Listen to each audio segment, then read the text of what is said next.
Mais dans l'ombre d'une caverne oubliée, un nourrisson grandissait sous le regard des anges. Ibrahim alayhi salam, celui qui briserait les idoles, ferait trembler un empire et révélerait le complot de Shaitan. Ce soir, Récits éternels vous plongent dans les secrets les plus sombres et les miracles les plus puissants du Coran. Abonnez-vous maintenant et likez cette vidéo pour que la vérité perce les cœurs endormis. Les eaux de l'Euphrate coulaient encore paisibles, presque innocentes, à l'époque où les descendants de Noé, alayhi salam, posèrent les premières pierres de ce qui deviendrait Babylone. Au commencement, ce n'était qu'un rêve de grandeur humaine. Des canaux impeccables irriguaient des champs fertiles, des murailles si hautes qu'elles semblaient embrasser les nuages, des portes monumentales incrustées d'or et de lapis-lazuli qui scintillaient sous le soleil de Mésopotamie. Les jardins suspendus exhalaient des parfums de roses et de myrrhe. Les bazars bruissaient de 1000 langues, de soieries venues d'Orient, d'épices d'Arabie, de métaux forgés par des artisans dont les noms se perdaient dans le temps. Babylone naquit comme une bénédiction. Mais les leçons du déluge s'effacèrent plus vite que les traces de boue sur les berges. Les enfants de Noé oublièrent rapidement Tawhid. Ils oublièrent qu'il n'y a qu'un créateur, unique, sans associé. Peu à peu, un vent silencieux et perfide souffla sur la vallée. Le polythéisme s'installa comme une maladie chronique. Les regards qui se levaient autrefois vers le ciel invisible se baissèrent sur des formes sculptées de leurs propres mains. Des statues apparurent, d'abord modestes, en argile séchée au soleil, puis en pierre taillée, en bois précieux, en bronze poli, enfin en or massif incrusté de pierres précieuses. Ils nommèrent à leurs idoles Sin, le dieu de la lune, aux cornes de taureau gravées sur son front, Shamash, le soleil impitoyable qui juge les âmes, Ishtar, déesse de l'amour et de la guerre, aux yeux peints en lapis, Marduk, le dieu roi de la puissance et de l'orage, dont le temple principal dominait la ville comme un géant endormi. Chaque dieu eut son temple somptueux. Chaque temple eut ses prêtres vêtus de lin blanc et de pourpre. Chaque prêtre eut son pouvoir. Terre, esclaves, offrandes, influence sur les rois. Et le pouvoir, comme toujours, appela plus de pouvoir. C'est dans ce monde déjà gangrené qu'apparut un homme différent. Au début, on l'appelait simplement le juste ou le fort. Nimrod, fils d'une lignée royale déchue, il naquit avec une intelligence aiguisée comme une lame de bronze, un charisme qui faisait plier les foules d'un seul regard, et une force physique qui inspirait autant la crainte que l'admiration. Les chroniques rapportent qu'il unifia les tribus éparpillées par les guerres intestines, qu'il traça des routes pavées à travers les marais, qu'il organisa une armée invincible équipée de chars à faux et d'arcs composites, qu'il imposa une justice sévère mais efficace. Un voleur perdait sa main, un traître sa tête, un menteur sa langue. Sous son règne, Babylone devint la plus grande puissance du monde connu. Les marchands arrivaient de Dilmun, d'Élam, de la lointaine vallée de l'Indus, chargés de perles, d'ivoire et d'épices. Les savants gravissaient les ziggourats pour observer les étoiles et prédire les crues. Les artisans produisèrent des merveilles, vases en or ciselé, tablettes d'argile gravées de lois éternelles, tapisseries brodées de scènes mythiques. Mais la gloire est un poison lent qui s'infiltre dans le cœur. Plus le royaume grandissait, plus le cœur de Nimrod se durcissait. Il se vit d'abord comme le protecteur du peuple, puis comme son guide éclairé, puis comme son sauveur indispensable.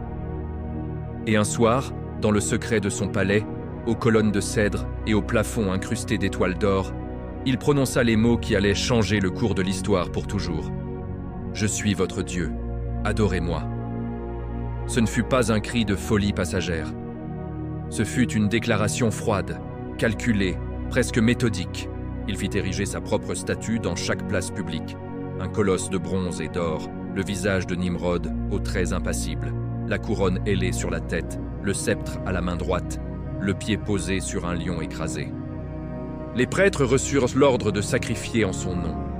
Les anciens temples, dédiés aux astres, devinrent des usines à idoles. Jour et nuit, des centaines d'esclaves et d'artisans sculptaient, fondaient, polissaient.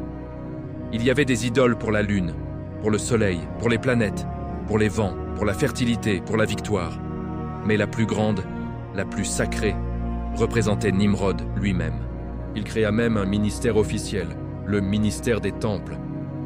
Des inspecteurs en tunique noire sillonnaient les rues, vérifiant que chaque foyer possédait au moins une petite idole du roi Dieu. Refusé? C'était la mort immédiate, publique, exemplaire. Lentement, méthodiquement, l'idolâtrie devint politique d'État. Dévier devint trahison. La trahison se payait par le sang. Shaitan observait tout cela depuis les ombres. Il n'avait même pas besoin de forcer les cœurs. Ils s'ouvraient d'eux-mêmes à l'orgueil, à la peur, à l'habitude. Ils murmuraient à l'oreille des prêtres, des courtisans, des mères qui apprenaient à leurs enfants à s'incliner devant la statue du roi. Ils transformaient la soumission en adoration, l'adoration en esclavage. Et Nimrod, ivre de son propre reflet dans les yeux terrifiés de son peuple, ne voyait rien venir. Mais le ciel, lui, voyait tout. Une nuit, alors que Nimrod dormait sur son trône d'ivoire et d'or incrusté de rubis, un rêve le frappa comme un éclair en plein visage. Le ciel se déchira. Une lumière insoutenable apparut, plus brillante que le soleil, plus pure que la lune, plus éternelle que toutes les étoiles. Cette lumière éteignit tout le reste. Nimrod, sur son trône, se mit à trembler comme une feuille dans la tempête. Puis une silhouette s'approcha, un homme simple, vêtu de blanc immaculé, le visage illuminé par une sérénité terrifiante. Sans un mot, l'homme tendit la main et poussa Nimrod du haut de son trône. Il tomba. Il tomba interminablement. Et il se réveilla en sursaut, trempé de sueur froide, le cœur battant à tout rompre, les draps de soie collés à sa peau. Il fit immédiatement convoquer les astrologues, les devins, les mages, les lecteurs d'entrailles et d'étoiles.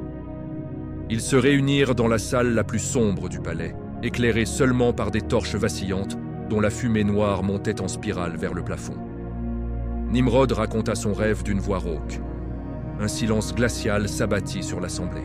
Puis le plus âgé, un vieillard aux yeux voilés par des décennies d'observation des astres, parla d'une voix cassée. « Notre Seigneur, un nouvel appel va naître. Une religion qui ne connaît pas d'associé. Celui qui la portera détruira ton trône. Prends tes précautions. » Nimrod sentit une sueur glacée couler le long de son dos. Il se leva lentement, les poings serrés jusqu'à ce que les jointures blanchissent. Que faut-il faire? Le vieillard baissa les yeux. Tous les garçons qui naîtront cette année doivent de mourir. La décision fut prise, cette nuit-là. Dès l'aube, les héros parcoururent les rues en hurlant l'ordre royal. Les soldats, casqués de bronze, armés de lances et de haches, entrèrent de force dans les maisons.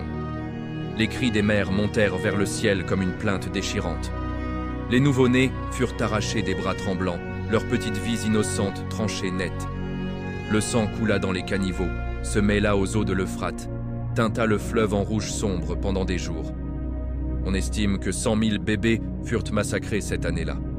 Babylone devint un immense cimetière à ciel ouvert, une ville où les berceuses s'étaient tues pour toujours. Et pendant ce temps, dans une modeste maison près des temples, une femme nommée Amatla tremblait. Elle était enceinte. Le bébé dans son ventre grandissait chaque jour, et le danger se rapprochait chaque jour un peu plus. Son mari, Hazar, travaillait pour Nimrod. Il sculptait les idoles. Il était fidèle au roi Dieu. S'il apprenait qu'un garçon était né sous son toit, il le livrerait lui-même pour sauver sa position, sa réputation, sa vie. Amatla ne pouvait pas lui faire confiance. La nuit de l'accouchement arriva. Les douleurs commencèrent, violentes, implacables. Elle regarda Hazar droit dans les yeux et mentit avec un calme glaçant. « Va au temple, prie les idoles. Si c'est un garçon, je te l'apporterai. Tu le présenteras à Nimrod.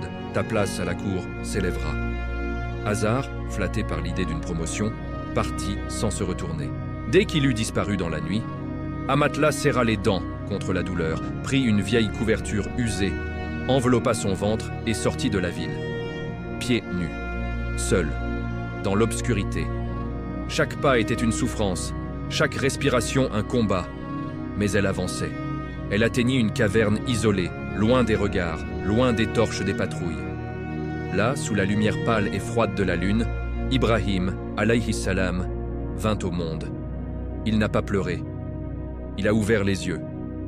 Et dans ses yeux brillait déjà une lumière qui n'appartenait pas à ce monde.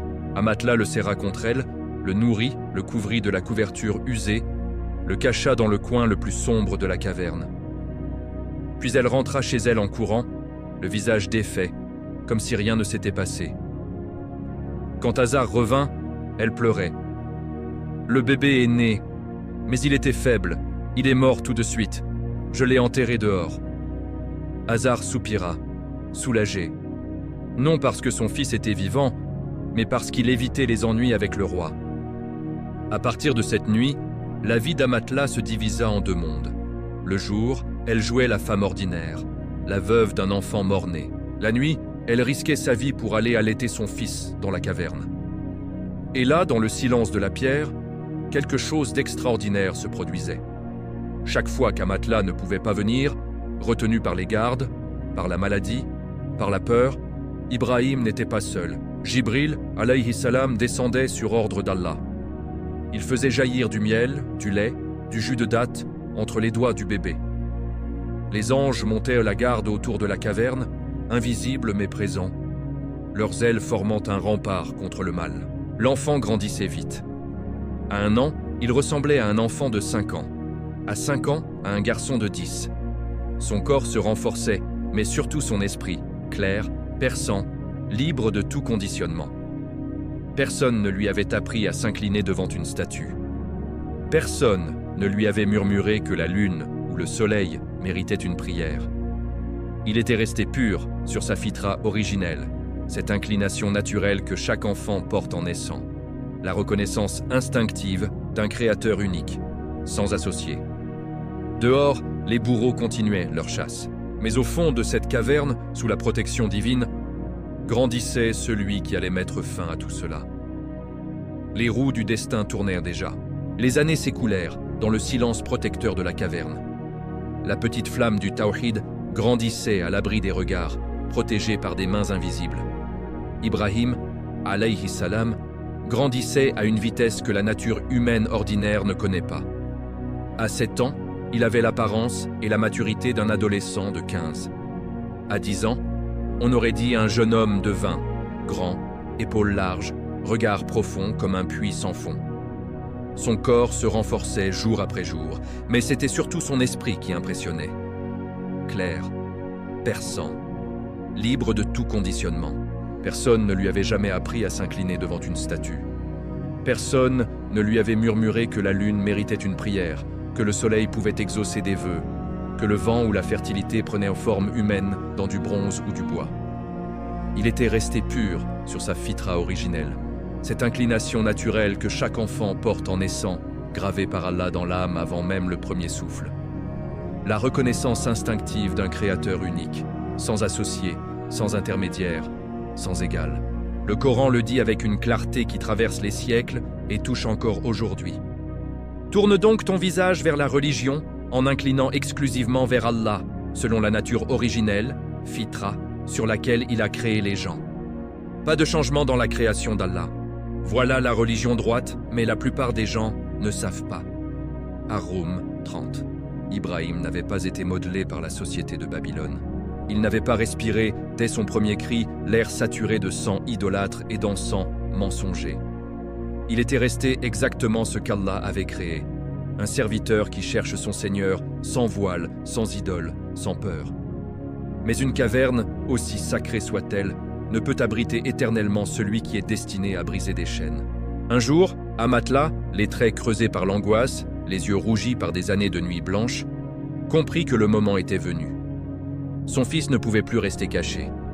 Il fallait qu'il descende dans la ville, qu'il voie, qu'il affronte, qu'il choisisse. Elle le prit par la main, le guida à travers les sentiers secrets qui contournèrent les postes de garde et le laissa aux portes de Babylone avec ces mots murmurés, presque un serment. « Regarde mon fils, et souviens-toi toujours de ce que ton cœur sait déjà. » Ibrahim entra dans la ville. Ce qu'il vit le frappa comme un coup de masse en plein poitrine. Les rues grouillèrent de vie, marchands criant leur prix, enfants courant entre les jambes des adultes, chars tirés par des bœufs passant dans un nuage de poussière ocre, odeurs mélangées de pain frais, d'épices, de sueur et d'encens. Mais au milieu de tout cela, des chaînes invisibles liaient chaque âme, partout des statues. Sur les places, au carrefour, devant les maisons, dans les temples, des idoles aux yeux vides, aux oreilles muettes, aux mains immobiles. Des gens s'agenouillait devant elle. Il versait de l'huile parfumée sur du bois mort. Il murmurait des supplications à des blocs de pierre qu'ils avaient eux-mêmes taillés. Il pleurait devant des poupées qu'ils avaient sculptées de leurs propres doigts. Ibrahim s'arrêta net. Son cœur se serra. Une question jaillit en lui, pure, innocente, tranchante comme une lame neuve. Comment un être humain peut-il adorer ce qu'il a fabriqué de ses mains? Il marcha encore. Chaque pas augmentait son choc. Il vit un homme supplier une idole pour la guérison de son enfant malade. Il vit une femme offrir des fleurs à une statue pour qu'elle lui donne un mari.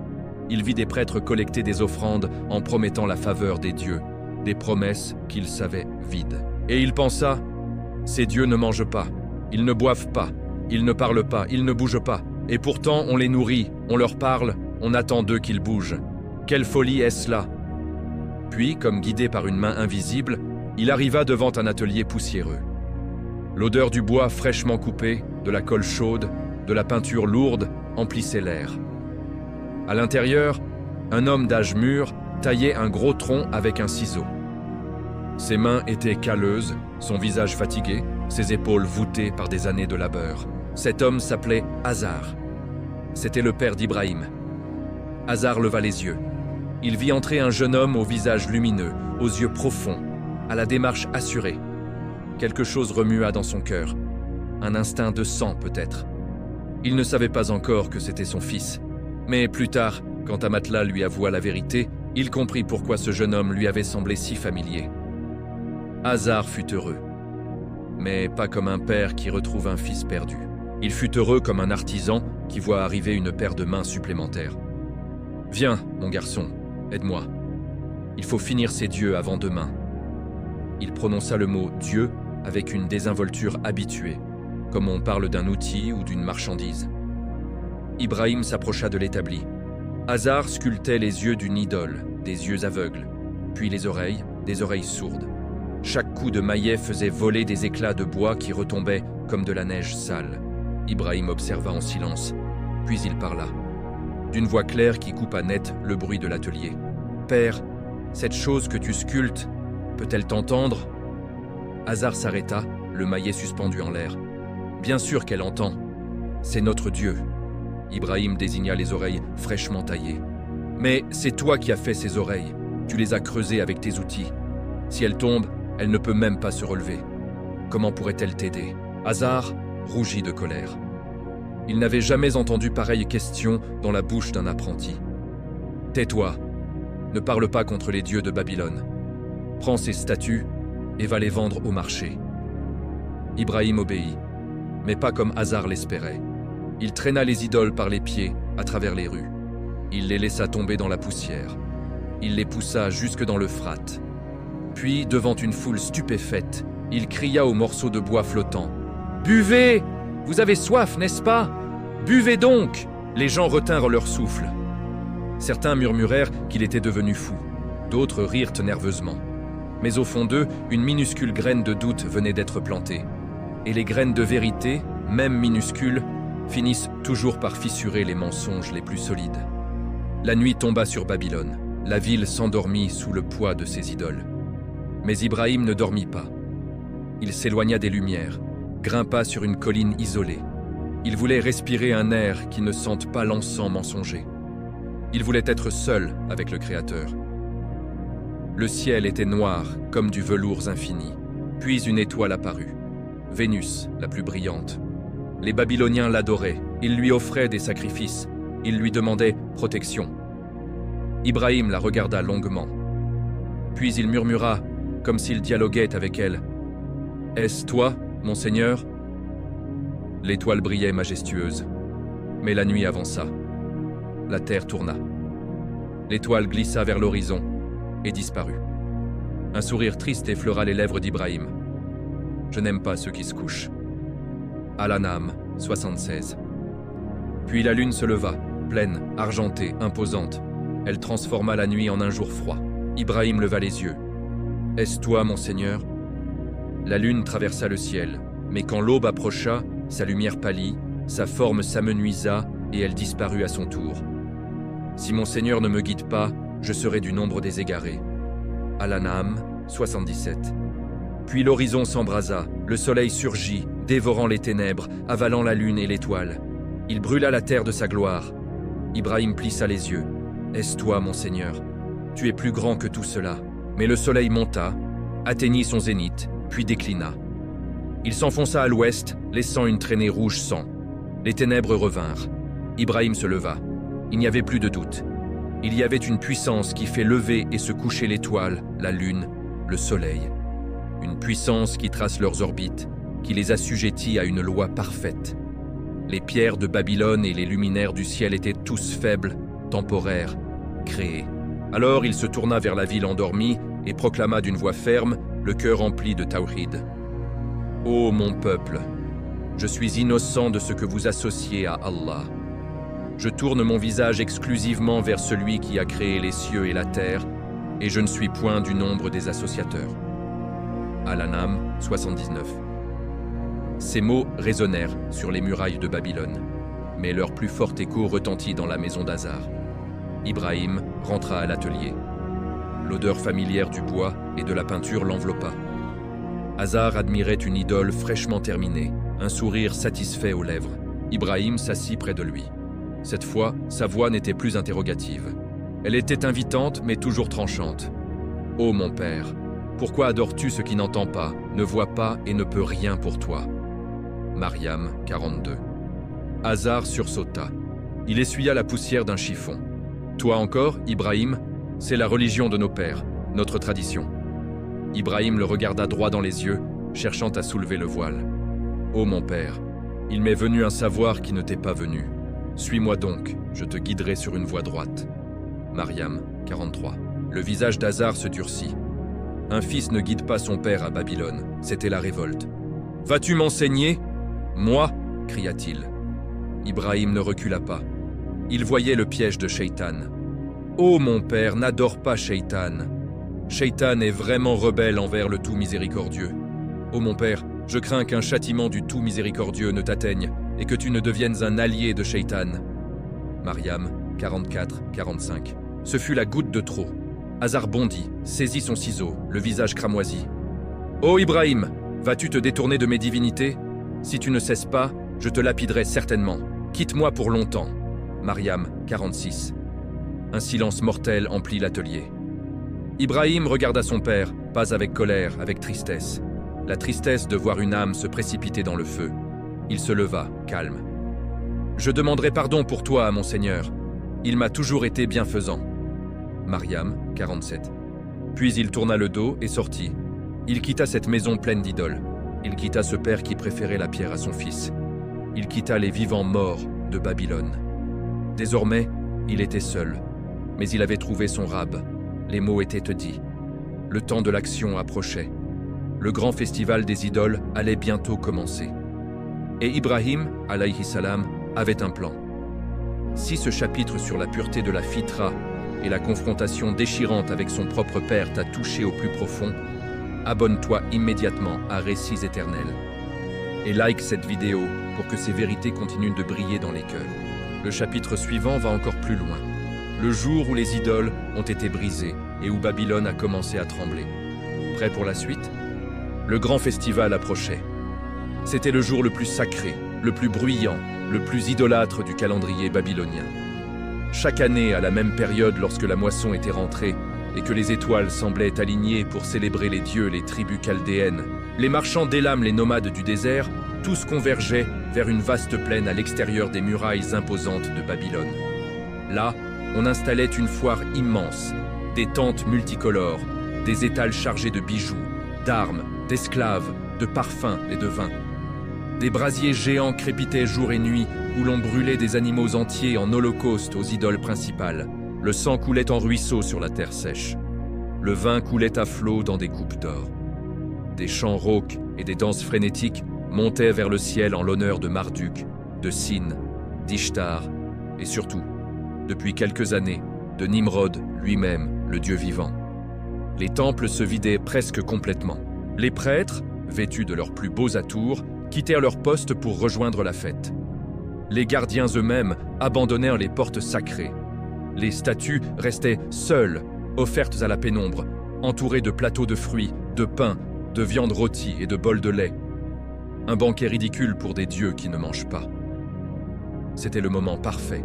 Ibrahim, alayhi salam, le savait.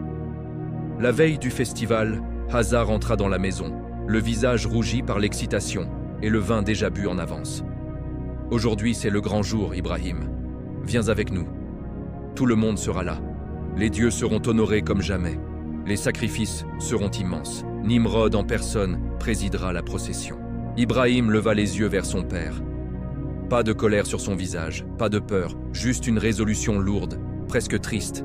La tristesse d'un homme qui voit un peuple entier plongé dans elle, aveuglement, sans pouvoir, elle, arrêter. « Je suis malade », répondit-il calmement. Ce n'était pas une maladie du corps, c'était le diagnostic d'une société entière atteinte d'une cécité spirituelle mortelle. Le Coran rapporte ces mots avec une précision qui glace le sang. Et il dit « Je suis vraiment malade ». As-Saffat 89. Hazar haussa les épaules, un peu déçu, mais pas surpris. Il partit avec la foule. Les tambours commencèrent à résonner. Les chants montèrent vers le ciel. Les processions s'ébranlèrent. Babylone se vida peu à peu. Les rues devinrent silencieuses, presque fantomatiques. Les temples, pour la première fois depuis des décennies, se retrouvèrent presque déserts. Ibrahim attendit que le dernier bruit s'évanouisse, puis il se leva. Il marcha vers le plus grand temple de la ville, celui dédié à Marduk, le dieu principal, mais qui abritait aussi les idoles secondaires les plus vénérées. La porte massive était entr'ouverte, comme oubliée dans la hâte de la fête. À l'intérieur, une pénombre fraîche contrastait avec la chaleur écrasante du dehors. Des rangées de idoles alignées le long des murs. Certaines en cuivre poli reflétant faiblement les torches, d'autres en argent ciselé, en pierre noire veinée d'or, en bois précieux incrusté de joyaux. Devant chacune, des offrandes intactes, pain frais, fruits mûrs, viande rôtie encore fumante, bol de lait crémeux. Tout était disposé comme pour un banquet divin. Ibrahim s'arrêta au centre de la salle. Il regarda autour de lui. Les idoles le fixaient de leurs yeux morts, sculptés avec soin, mais vides de vie. Il parla d'une voix qui résonna contre les murs de pierre. « Ne mangez-vous donc pas? Qu'avez-vous à ne pas parler » As-Saffat 91. Silence total. Pas un souffle, pas un craquement. Les idoles restaient figées, comme toujours. Ce n'était pas de la moquerie gratuite. C'était un constat clinique, un diagnostic sans appel. Ce que vous adorez ne vit pas, ne ressent pas, ne répond pas. Comment peut-on lui adresser des prières? Ibrahim s'approcha d'une idole. Il tendit la main et prit la hache sacrée posée près d'elle, celle utilisée pour les sacrifices rituels. Le métal était froid contre sa paume, lourd de siècles de sang versé en vain. Il leva l'outil et il frappa. Le premier coup fit voler des éclats de pierre. Une idole tomba à la renverse, se brisa en deux avec un bruit sourd, puis une autre, puis une troisième. Cuivre plié, argent tordu, bois fendu. Chaque coup était précis, méthodique. Chaque coup détruisait non seulement une statue, mais un mensonge vieux de siècles. Un mensonge qui avait enchaîné des générations entières. Le Coran décrit ce moment avec une économie de mots qui rend l'acte encore plus puissant. Il les mit en pièces, sauf la plus grande d'entre elles, afin qu'il s'y réfère. Al-Anbiya 58. Il épargna la plus grande idole, celle de Marduk, un colosse d'or massif trônant au fond du temple, couronne sur la tête, sceptre à la main. Ibrahim s'approcha d'elle, posa la hache sur son épaule massive comme pour lui dire « C'est toi qui as fait ça ».